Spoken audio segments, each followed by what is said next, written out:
Hello everyone, my name is Foreas and welcome to my channel. Now, it's been a while between drinks, but I'm returning to the final chapter of Mariana Mazzucato's book, The Value of Everything, because we have a final thing to discuss: the state of the public sector in a post-GFC speculative world. In the public sector, value has taken a huge hit since the rise of neoliberalism in the 1970s.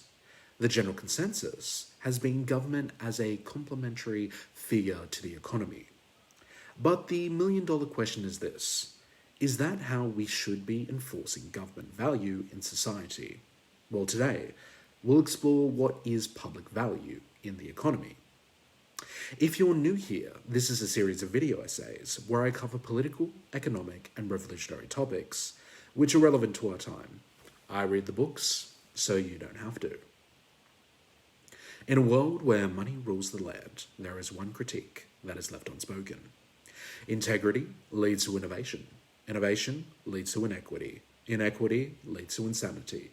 Join me as we explore the four eyes of capitalism.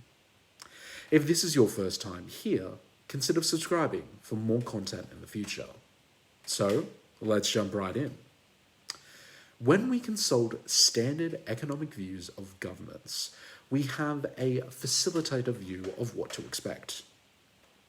At best, the story goes government should simply focus on creating the conditions that allow businesses to invest and on maintaining the fundamentals for a prosperous economy. The protection of private property, investment in infrastructure, the rule of law, an efficient patenting system. After that, it must get out of the way, know its place, not interfere too much, not regulate too much. Importantly, we are told government does not create value. It simply facilitates its creation and, if allowed, redistribute value through taxation.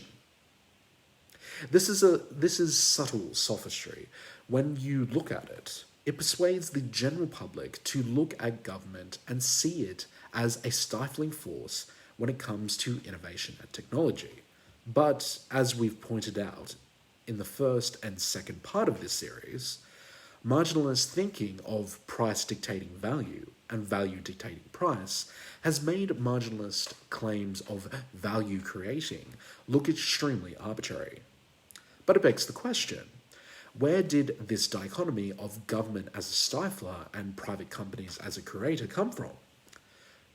3 words: public choice theory.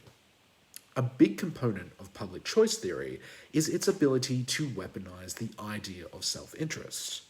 The theory was big on weighing up government costs and government failures. Public choice theory stresses that policy must be vigilant to make sure that the gains from government intervention in the economy outweigh the costs of government failures.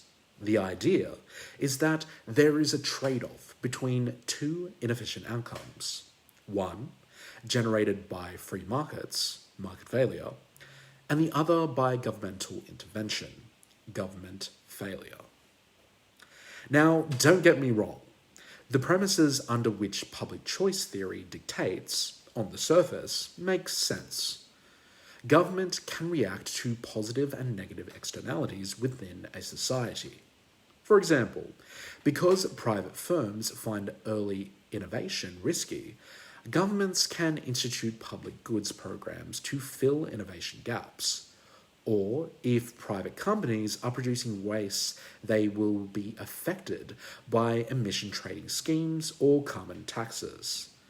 But the reality of the situation is what's being critiqued here is government, not the actors who are claiming to be part of the real economy. Public choice theory, in the end, just produces anxiety about government failures rather than encouraging government public goods. From here, Thatcher and Reagan's neoliberalism becomes more understandable, and it was certainly underpinned by appealing to people's self-interest. For example, let's look at the privatisation movement under Margaret Thatcher's UK. Privatisation of UK's government assets was an irreversible government decision which Thatcher knew she had to act on fast. In the short term, privatisation looks good if you're producing results. The legitimacy of this whole movement was successfully underpinned, however, by the extensive selling off of public housing to tenants. This vastly increased the number of homeowners within a decade.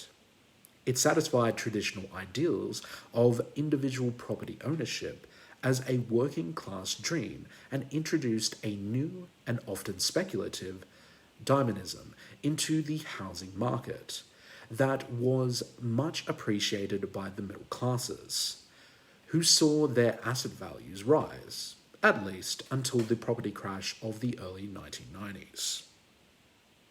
But let's think of the consequences of this sort of privatisation of public assets. Sure, it was a good deal for poor to middle income families during the 1970s. But in the end, it shifts housing, a human right according to the United Nations, into the private market's hands. We have already shown that private firms have an ability to integrate commodities into the speculative economy, if it can get away with it. Housing is no different. In a wealth unequal economy, an extremely small group of people owns a very large portion of the things in the world. This increasingly describes the world that we live in, with less than 1% of the world's population now owning over 50% of the world's wealth. In a world like this, people are increasingly split into two groups. A very small, wealthy group who owns enormous amounts of wealth in the form of land, property, companies, loans, raw materials, and other forms of wealth. An extremely large, wealthless group who own zero or very little wealth.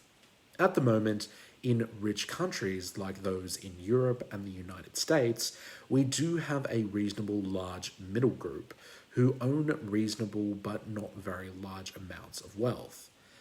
This shows that, at least in Europe and the United States, wealth inequality is not as extreme as it is in many other countries, and it is not as extreme as it could be.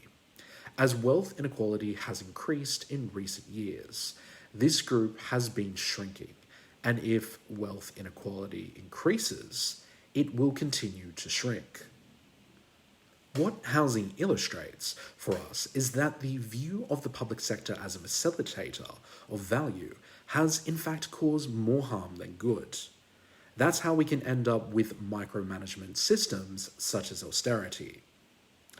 This distortion was enabled by a view held since the 1970s that somehow the public sector is less able to engineer growth than the private sector.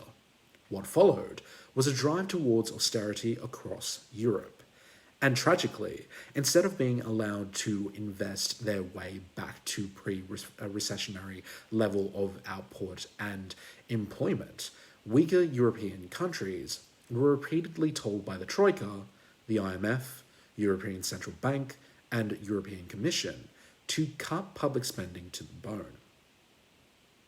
The Troika's insistence on austerity measures was like seeing a house fire in an apartment block and advising the best way to avoid the fire spreading is to pour petrol on the open flames.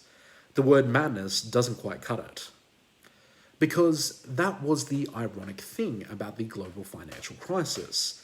It was Keynesian economics, the state bailing out the banks, the facilitator doing the one thing they were allowed to do, that saved the private sector from itself.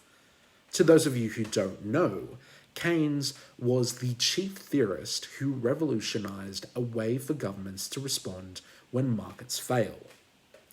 Markets, he claimed, are inherently unstable, and in a recession may remain in a chronic condition of subnormal activity for a considerable period without any market tendency either towards recovery or towards complete collapse.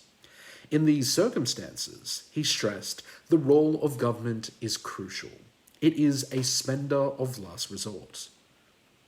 Let's remind ourselves that Keynes was concerned in his general theory to explain how an economy might find itself in a state of involuntary unemployment due to inefficient demand that is argued would produce a low level of GDP compared to a situation in which the economy would be running at full capacity and full employment. Keynes's ideas revolved around counter-cyclical policies where governments can stimulate the economy via full employment, expectation behind investment driving supply and demand, where governments play a crucial role. And it's here that we come to the crux of the matter. The reason why the private economy has pigeonholed the state into playing such a limited role since neoliberalism. Capitalism needs regulation in order to survive. Hell, it's widely believed that Keynesian economics during the Great Depression, Keynes's radical ideas, is what saved capitalism from itself. Let's take a simple thing like child labour into consideration when discussing regulation. Karl Marx in Das Kapital describes in great detail the sort of labour children had to endure during the Industrial Revolution. On this, the factory report of the 31st of October 1848 says the atmosphere of the Flox mills in which the children of these virtuous and tender parents work is so loaded with dust and fibre from the raw material that it is exceptionally unpleasant to stand even 10 minutes in the spinning rooms, for you are unable to do so without the most painful sensation,